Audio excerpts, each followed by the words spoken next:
Democrat of the day. Let's head on down to the Southwest Metro. 48B is the House district. As we're just trying to get her on the phone here and see if she's available. Hey, things looking a little bit. We got her. There we go. Hey. It's Lucy Rehm is kind of joining us. 48B Democrat of the day. Howdy doody, Lucy. How are you doing today? Very good. Thank you so much for having me. My absolute pleasure. I'm glad, these districts down in the Southwest Metro, they are changing and they're changing fast. And I remember how just since I've started doing this radio show, it used to be Edina was a relatively toss-up district, and it has been moving fast out to the west. The DFL has been picking up more and more of these seats out there. I'm really hoping that we can see you in St. Paul, because I think that it would be a lovely pickup for the DFL there. Yes, and we are very hopeful. It looks pretty good for us. I think Dave's redistricting looks it's making it look pretty positive out here. So yeah, I'm hoping we can flip it. It's getting more and more purple out here. And we should mention the redistricting. I'm glad you brought that up. Talk a little bit about how this district changed now, because it's kind of about 212 Highway 5 out kind of west of Eden Prairie, correct? Right. So our new district now, 48B, is all of Chanhassen and then about 3/4 of Chaska. Yeah. And we got rid of a little redder section, Victoria, that used to be part of 47B. And now it's just Chanhassen and Chaska. Is this the congressional districts changed too? Is this the first time Chanhassen's all been together in one district? I thought they split it up before. The first time, at least in 10 years. I think that's very possible that it's maybe the first time. Wow. We've lived here for the past 25 years. I haven't followed it that closely, but yeah, we've always been in the 47B area. So, but yeah, I think you're right. I think Chanhassen being all together is probably the first time. Well, and the reason I bring that up is that's a sign of the growth out there. And I see it all the time. I go out there, Arboretum. I go out, I head on down towards Chaska. I'll go down into your district quite a bit. And the reality is the growth out there is spectacular. First of all, it's the right kind of growth. It's getting developed in a very positive way. And it's never ending. That district is growing and growing great. Yes. It's beautiful out here. We have a lot of trails. We have a lot of lakes. People love the trees and the nature out here. So I think it was a big part of why people move out here, because we've got the nice balance of, we've got the urban and we've got the rural kind of mixed very nicely out here. A nice balance of nature and city out here. So we always give you a little chance to introduce yourself to everyone out there. Who exactly is Lucy Rehm? So Lucy Rehm is a fourth-generation Minnesotan who has lived here in Chanhassen for the past 25 years. My husband and I have 3 kids. They've all attended public schools out here. My youngest is in high school right now. And I love this area. I love Minnesota.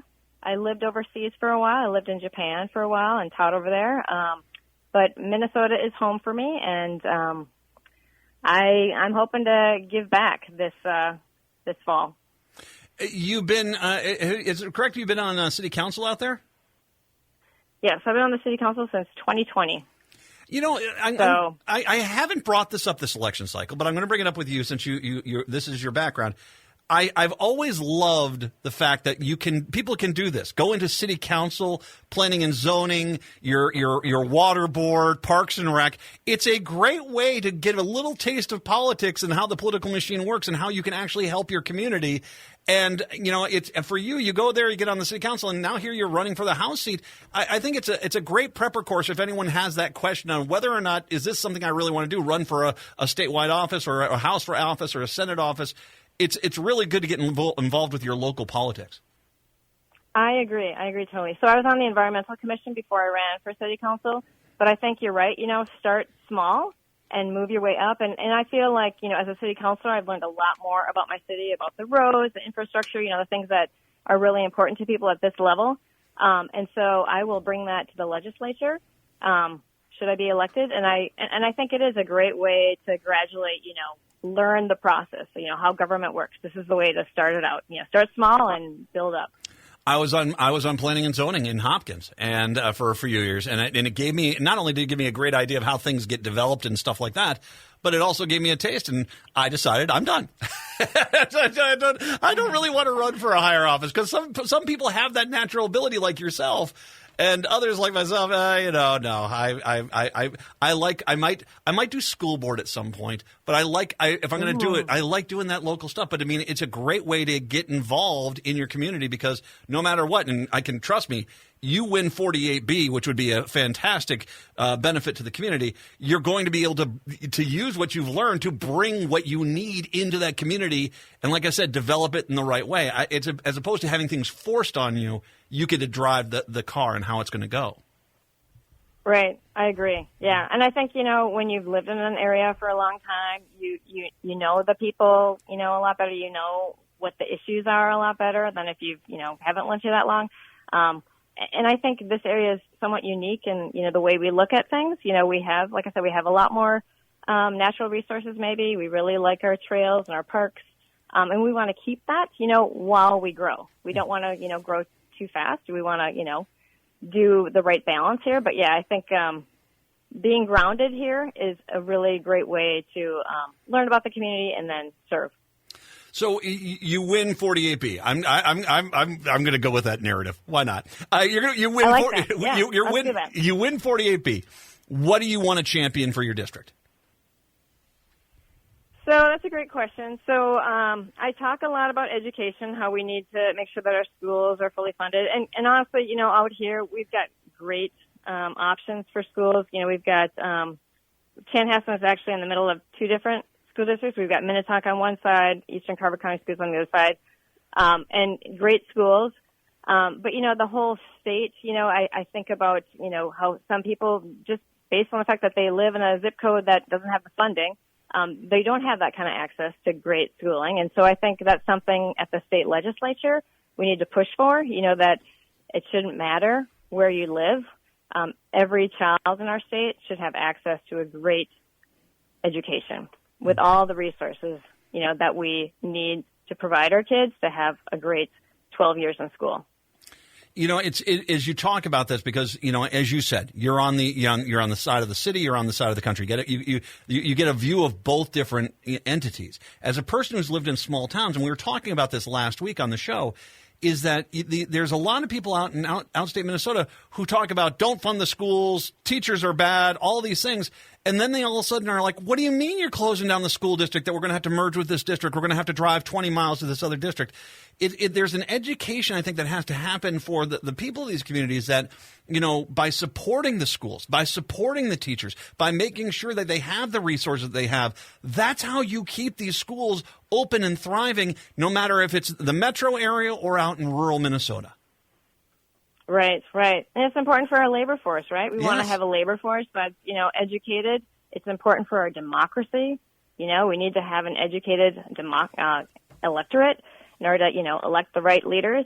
And, for our health and well-being of our kids, we need good schools. I think in the absence of it, what did happen a number of years ago, we had a referendum that failed. And I think that showed people how important it is to fund our schools, because we did have, a lot of cuts after that. And so then we passed another referendum after that. We still need more funding. But yeah, I think people don't realize how important schools are until they don't have good schools, until they don't have access to good schools.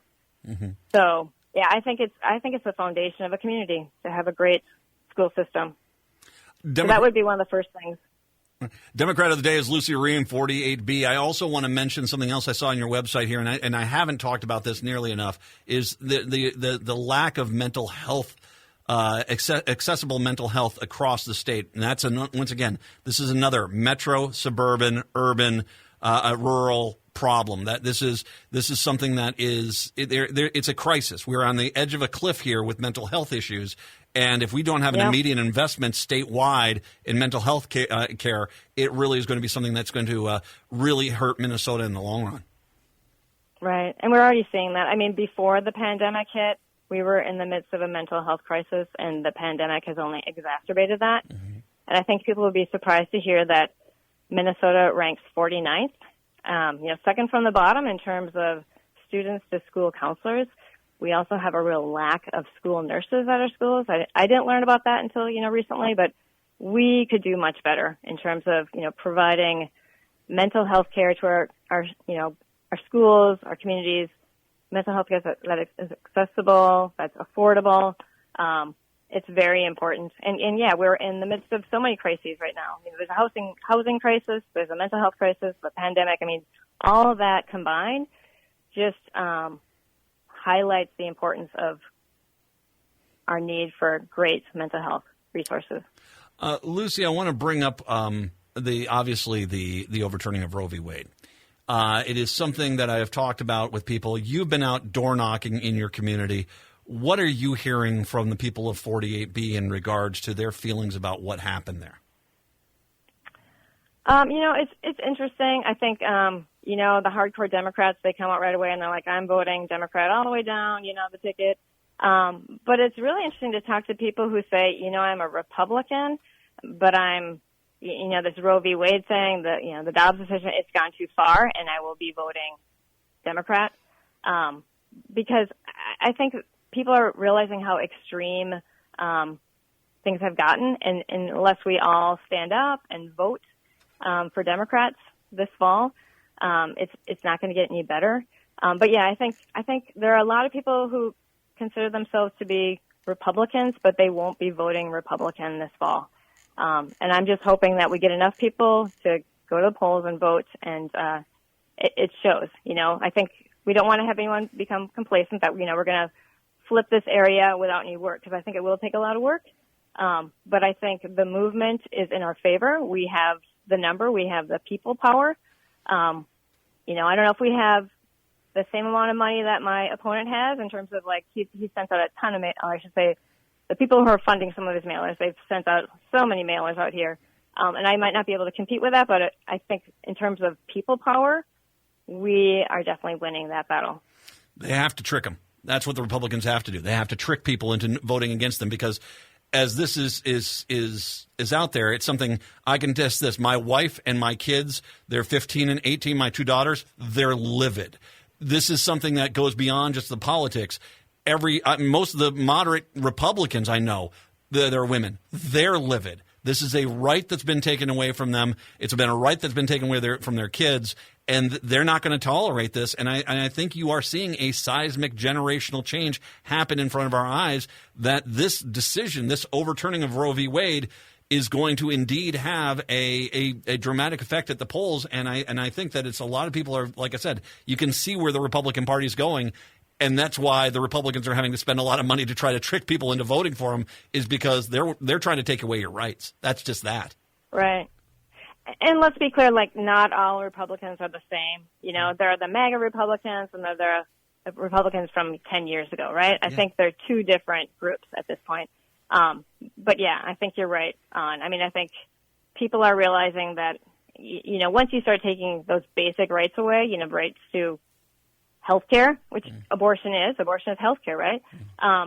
Then we're no longer, living in a democracy. If you've got half the population who can't access healthcare,